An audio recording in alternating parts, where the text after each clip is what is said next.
السلام عليكم ورحمة الله وبركاته.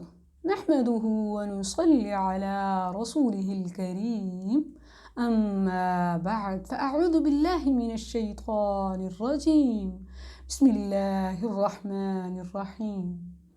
نبی کریم صلی اللہ علیہ وسلم کا فرمان ہے، من رأى منکم منکرا فلیغیرہ بیدہ. تم میں سے جو بھی کوئی ناپسندیدہ چیز دیکھے اسے اپنے ہاتھ سے روکے. وَمَن لَّمْ يَسْتَطِعْ فَبِلِسَانِهِ.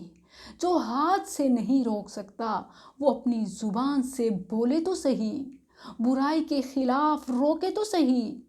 سوشل میڈیا کا دور ہے، آج ہم اپنے کلک سے، اپنی وائس سے برائی سے روک سکتے ہیں.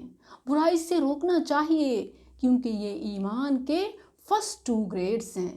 جو لاسٹ اینڈ کمزور گریڈ ہے ایمان کا، وَمَن لَّمْ يَسْتَطِعْ فَبِقَلْبِهِ، وہ یہ ہے کہ جو ہاتھ سے نہیں روک سکتا، جو زبان سے نہیں بول سکتا، ایٹ لیسٹ وہ اپنے دل سے برائی کو برائی سمجھے تو صحیح، برائی کو برائی جانے تو صحیح. وَذَلِكَ أَضْعَفُ الْإِيمَانِ. یہ ایمان کا لاسٹ اینڈ ویک گریڈ ہے. فرسٹ، برائی کو دیکھتے ہی اپنے ہاتھ سے روکو. سیکنڈ، برائی کے بارے میں بولو، بتاؤ کہ یہ برا ہے. اور لاسٹ، اپنے دل میں اسے برا سمجھو تو صحیح. اس کے بعد ایمان باقی نہیں رہتا.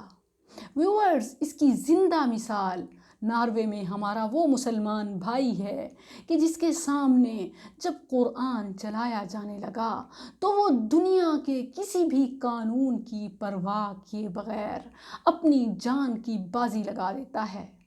ویورز، یہ ایمان کا فرسٹ گریڈ ہے.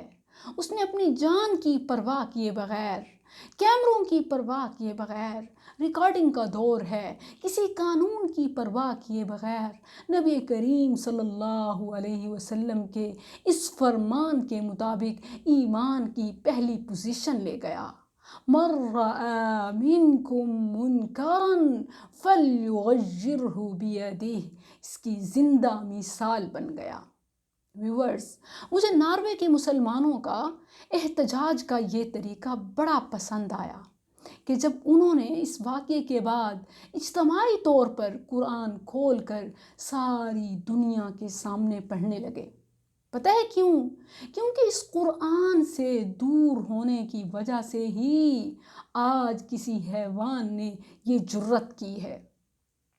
آج کون سی برائی ہے جو ہم میں نہیں؟ ہم مسلمان ہیں لیکن اس قرآن سے دور. قرآن ہمیں روکتا ہے جھوٹ سے، ہم جھوٹ بولتے ہیں. قرآن ہمیں روکتا ہے ظلم سے، ہم ظلم کرتے ہیں. قرآن ہمیں روکتا ہے فحاشی سے، ہم فحاشی دیکھتے اور کرتے ہیں، ہم فحاشی میں رہتے ہیں. قرآن روکتا ہے بدکاری سے. الغرض، قرآن جہاں جہاں سے روکتا ہے ہم وہاں وہاں جاتے ہیں. آج ضرورت ہے دوبارہ قرآن کو کھولنے کی، دوبارہ قرآن کو پڑھنے کی اور دوبارہ اس کے مطابق عمل کرنے کی، تاکہ پھر کسی حیوان کی یہ جرت نہ ہو. جزاکم اللہ خیر. السلام علیکم ورحمۃ اللہ.